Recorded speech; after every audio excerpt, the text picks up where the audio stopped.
This poetry guide is designed to help students improve their reading comprehension skills through the analysis of Alfred Lord Tennyson's poem, The Brook. After completing this lesson, you will be able to explain how meaning is enhanced through choice of words and phrases. Identify key details from the text. Identify how language, structure, and presentation contribute to meaning. Make comparisons within the text. Evaluate how authors use language, considering the impact on the reader. Explain and justify inferences with evidence from the text. Let's start by knowing the poet and the background of the poem. A summary of a poem can be highly relevant because it helps you gain a basic understanding of the poem's meaning and themes.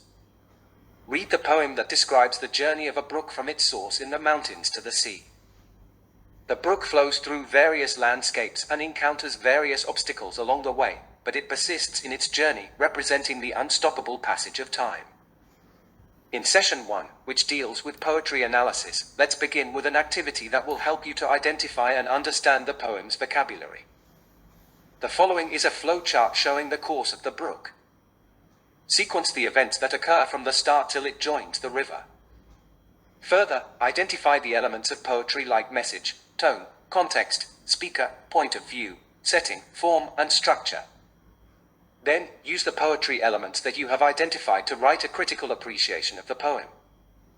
You can use the given sentence frame to support you. Attempt these differentiated tasks that help you to infer and derive deeper meaning from the poem and connect with the text.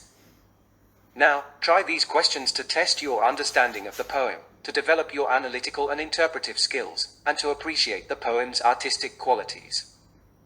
Session 2 provides you with close reading techniques for analyzing poetic language. There are specific phrases and clauses that suggest deeper meaning.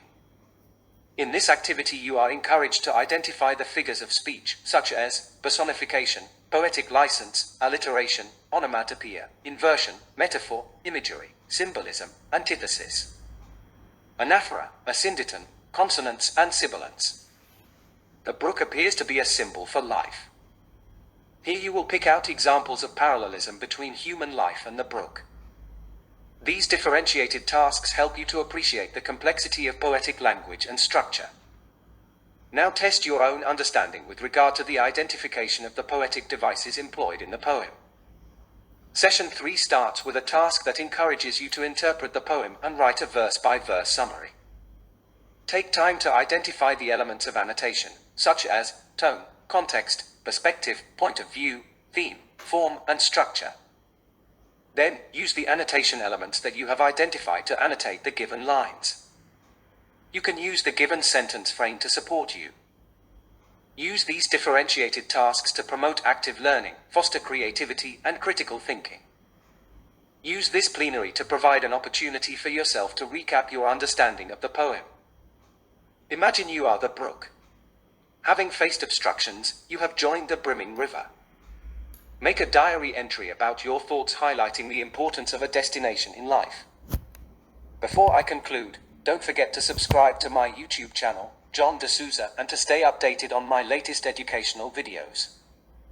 To download the PowerPoint presentation of this resource, log into Teachers Pay Teachers and search for John D'Souza.